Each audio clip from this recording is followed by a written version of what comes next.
and it adheres to all the directions with your rubric, then you're good to go. You can make it out of food. You can make it out of plastic. You can make it out of, I don't know. You can take things apart, put something together, make something new. Does that make sense? Okay. Yes, sir. And were we supposed to turn something in Friday? Because I was trying to work on the fish thingy. All of our assignments were due. It was due Friday. So Oh, was there something assigned Friday? Because no, I did all. Okay. yeah, Okay. Thank you. Um, do we have to make a fishing rod? no, just a bait. Okay. Yeah. Seth Hoggett. You need. I would like you to have pictures of you making it. You do have to have pictures for sure. So check your rubric, guys. Whenever you do these things, you should check back to your instructions over and over and over and over again. Every step, go back to your rubric and figure it out. Parker, that's okay. Um, you can stage pictures of you making it to make it look like you're taking pictures or you're making it, and also give me a picture of the final product. Um, Maybe some pictures of you trying to use it. I don't know. Yeah. Okay, everybody, put your mics on mute so we can start class.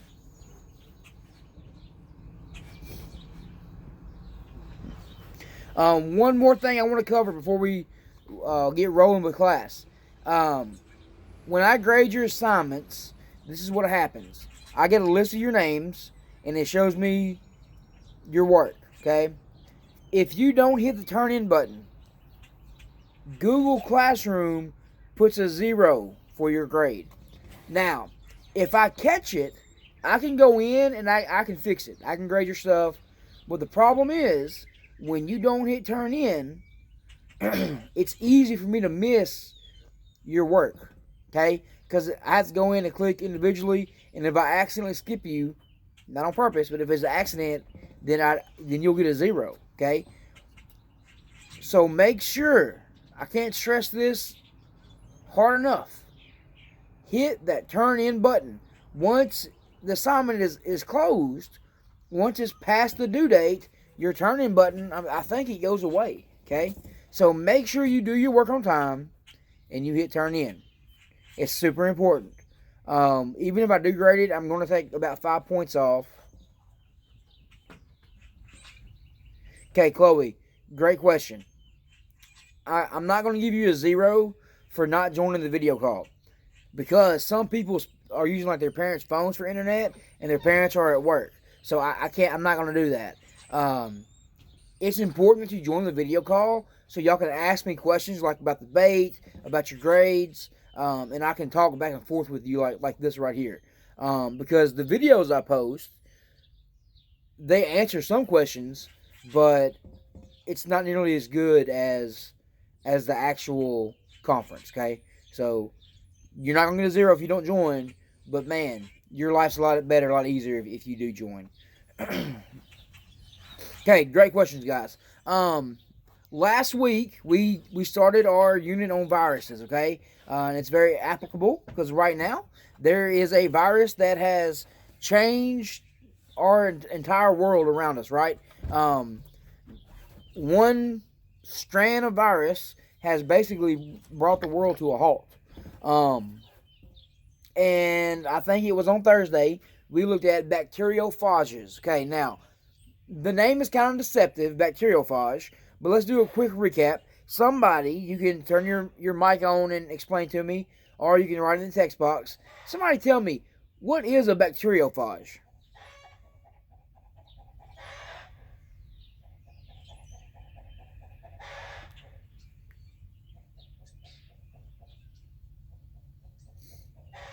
Somebody give it a shot. You can type it or you can say it. Just make sure you turn your mic off if you try to say it, because I can't hear anybody.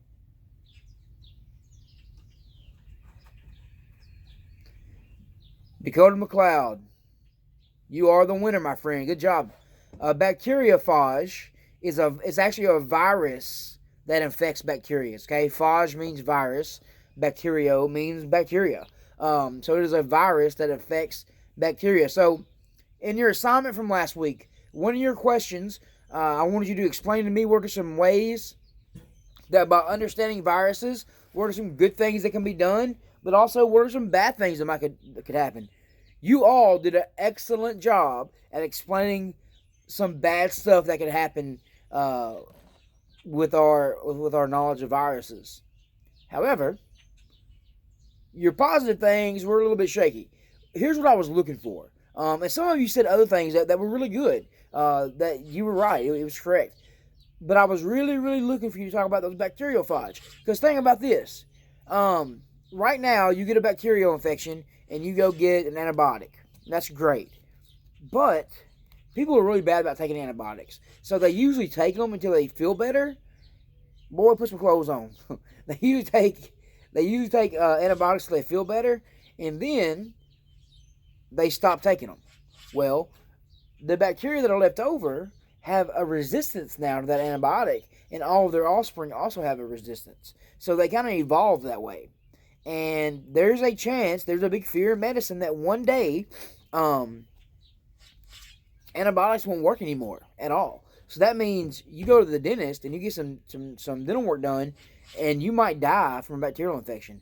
However, if we can grow our knowledge about bacteriophages, we can harness those viruses that only affect bacteria. They don't affect you and me. Let's say that I go to the dentist and I get a root canal and I get a bacterial infection, okay? I could literally get a shot that has the virus in it that kills bacteria. That virus would go in my body, find that bacteria, kill that bacteria, and I would be cured of that bacterial infection. So that's some of the stuff I was looking for what are some good ways that we can use bacteria. Moving forward, today we're going to focus on bacteria that affect humans and animals. We say humans and animals, it's really one category because in a lot of ways humans are animals. And we definitely work very much the same. So in your... Okay. No, Jackson. So not yet, at least. Great question. So remember, bacteria and viruses are two completely different things. Bacteria are a living, single-celled organism, and viruses, they're not a cell. For all intents and purposes, they're not even living, but they act like they're alive. So they're kind of a gray area. But bacteria can't kill viruses. However, there are some viruses that can kill bacteria, okay? And there are trillions of types of viruses. Where's that at? Okay, so types of viruses that affect humans and animals. There are so many viruses that the symptoms are very, very wide ranging. Sometimes you might get a virus and you may not even know it. You may not have hardly any symptoms at all. You could have a virus and literally be no side effects. However, you might get a virus and you just get a common cold. Okay, the common cold is a virus. As a matter of fact, the common cold is a strand of the coronavirus. We'll get into that later, but just hang tight there. Or you might get a virus that you never get rid of. If you got infected with the HIV virus, you will have that for the rest of your life. It doesn't go anywhere. Hepatitis doesn't go anywhere. It's with you from now on. So when you get those, you can't really tell by your symptoms whether you have a virus or what type of virus you actually have. The next thing we want to talk about is what do viruses that affect humans and animals look like. And so, if I can pull this up, somebody unmute your mic and tell me if you can see my screen. I can't. Yeah. Whoa. Yeah. Okay, thank you. Okay, so these are two different viruses. They both affect humans. This is actually a picture of the Ebola virus. If you notice, it looks kind of like a snake. This is the chikungunya. So I probably said that wrong, but whatever. Virus. And it also affects humans and it can affect animals too. A few very important things about these viruses. Every virus has a capsid, it has an envelope, and it has either DNA or RNA. Both of these guys have RNA. It could have DNA. Now, another thing that's important. Sometimes it could have one set of RNA, like this one, or this guy here has a double set of RNA that's very tightly wound up. Even the ones that have DNA, they can have a single set of DNA, they can have a double set of DNA. And we'll get to that more in a minute. So this guy right here, if he infects you, you have a high chance of dying. Okay, Ebola is very deadly. It's not very easy to catch, but it is very deadly. This guy right here is not quite as bad. You can read about it more in your class notes. Well, we need to talk about these parts. So the capsid, it's kind of that little red layer right there you might see. The capsid is made of proteins, okay, and it kind of holds it together. But this envelope is very, very, very important for us because this envelope, it's made of lipids. And so we've talked about lipids in class before. Lipids are, well, oils are made of lipid and fat is made of lipids. So one thing that's important about lipids is they are hydrophobic. Now, every virus is encased in an envelope, and the envelope is made of lipids, and all lipids are always hydrophobic. Now, phobic means scared of, and hydro means water. So that means they're scared of water. They hate water. They do not get along with water at all. If you want to make your parents very happy tonight, tell them that you want to do the dishes, and find the greasiest pot or pan you can find, and fill it with water. And your parents might think you're crazy, but if you have a very greasy pan and you fill it with water, sprinkle some salt, some pepper on top. You see that pepper, and then after that, take your dish liquid, your dishwashing soap, whatever, and drop a drop in there and watch what happens. That pepper, the reason you use pepper is because you can see it, right? You can't really see the oil as well, the grease, but when you drop that soap in there, it's the lipids will run away, and you'll be able to see the pepper move. The soap doesn't do anything to the pepper. The pepper just gets caught up in the oil. Okay, but why is that important? Because with these viruses, soap does the exact same thing. So let's say that after class here, I go into Palestine and I stop at Love's and I get gas, and I didn't know it, but the person in front of me was a nurse from Little Rock driving to Memphis, and she was exposed to the coronavirus, and she coughed in her hand before she got gas.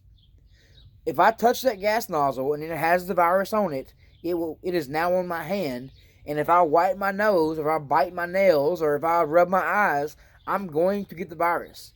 It's going to happen. But there's a little bit of saving grace. I know that virus is coated in this envelope. I know that envelope is made of lipids. So, if I take soap and put it on my hand, that's called washing your hands, and then I'll rinse that soap off, the virus is going to fall off of my hands, okay? It's simple as that, guys. It's not complicated. If the virus gets on your hands and you wash your hands and you wash them right, the virus is gone. It won't affect you at all. So, that's why washing your hands is very, very, very important. Not just with coronavirus, but with any virus. The flu, the cold, whatever. Okay, so that gives you an idea of what these guys tend to look like. Now let's talk about your symptoms. Literally, depending on the virus you get, your symptoms can range from a runny nose, maybe a cough. There's a picture on your. I tell you what, let's go look at it. I'm gonna show you that picture too. So this that I'm showing you is from your notes.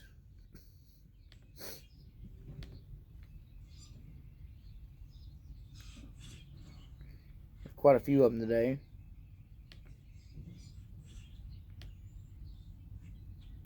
Right there. Okay. these are all the symptoms that viruses could give you, okay? So it gives you meningitis is in the brain, and these are viruses that could give you meningitis. The common cold, that's, you got the stuffy nose, you got the cough, rhinoviruses, perennial influenza, that's the flu virus, respiratory scintillavirus, also the coronavirus now. That would be in your lungs, actually. You got eye infections, you got protists, which is your glands right here on the side of your face that can hurt. Pneumonia symptoms, that's in your lungs. Mellitus is by your liver. Hepatitis is your liver. Skin infections. Gastrointestinal, which that is upset stomach or your guts. You'll have vomiting, diarrhea, pain in your guts. Pancreatitis. All kinds of stuff. All of these symptoms, okay? And all of these are different viruses. And these are not all of the viruses. There are millions of more viruses. But these are common symptoms that viruses can give you. And so there's two terms you guys got to know, okay? So listen up. Put down your video games. Pay attention. Acute disease. If you have an acute disease, that means you have symptoms. They start to get worse, but then you get better, and the virus is gone. That's an acute disease, okay? That is acute symptoms resulting from a virus. However, sometimes with hepatitis and some forms of the herpes virus and some forms of HIV, those never leave. So if you get those types of viruses, they are called chronic diseases. They may kill you, and you don't ever get rid of them, okay? So chronic disease basically means you have it until death. Whether it's what kills you or not, chronic disease is what you don't want, okay? Those are the worst kind of viruses. The last thing we're really going to talk about and look at in class, there was a scientist, and his last name was Baltimore, and he came up with a classification system for viruses.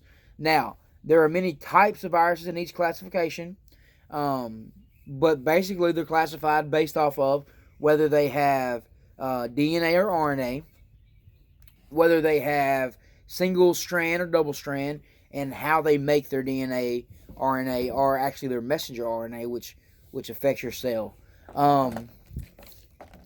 So the rundown of that is, in a nutshell, there are so many viruses, guys. They're everywhere. And Wednesday we're going to look at how they change. The one we're worried about right now is obviously the coronavirus. I don't want you to be confused, okay? So a while ago I told you that if you had a cold, it is a form of the coronavirus, right? Of every type of virus, there are many. Hey, Dakota, calm down, bud. Okay. Of all viruses, there are many different types. So, let's talk about the flu, for example. You've probably heard you have flu type A and flu type B. There are more strains than just that, but those are very common strains. You could have avian bird flu. You have swine flu. Lots of different types of flus. Just because you have one doesn't mean you have all of them, okay? Kind of think about like a dog, right? So, if you say I have a dog, well, that might mean you have a beagle, or you have a bulldog, or you have a lab, or you have a hound dog, right? They're still dogs, they're different types. Same thing with viruses. You could have a coronavirus, but it's not that scary unless it is COVID-19, okay? Or a few years back there was one called SARS. Yes, Elena, you're right. Well, the SARS virus it's not caused by the coronavirus. It is a coronavirus. Yeah, Jackson. So, all viruses are different, like I said. So, a while ago, we looked at that one, that Ebola virus, right? Ebola is much more deadly than the coronavirus, but it's also it's harder to catch. The coronavirus is so contagious. That's why it's kind of scary. I haven't seen the latest data. I haven't looked at it, but I think it's like a 4% mortality rate. So that means if you get it, you have a 4% chance of dying. Ebola, the chance is much higher, but it's not easy to catch. Okay, I think with Ebola, you have to come in contact with someone's saliva or blood that has it. Okay. All right. That's all I have for class. Are there any questions?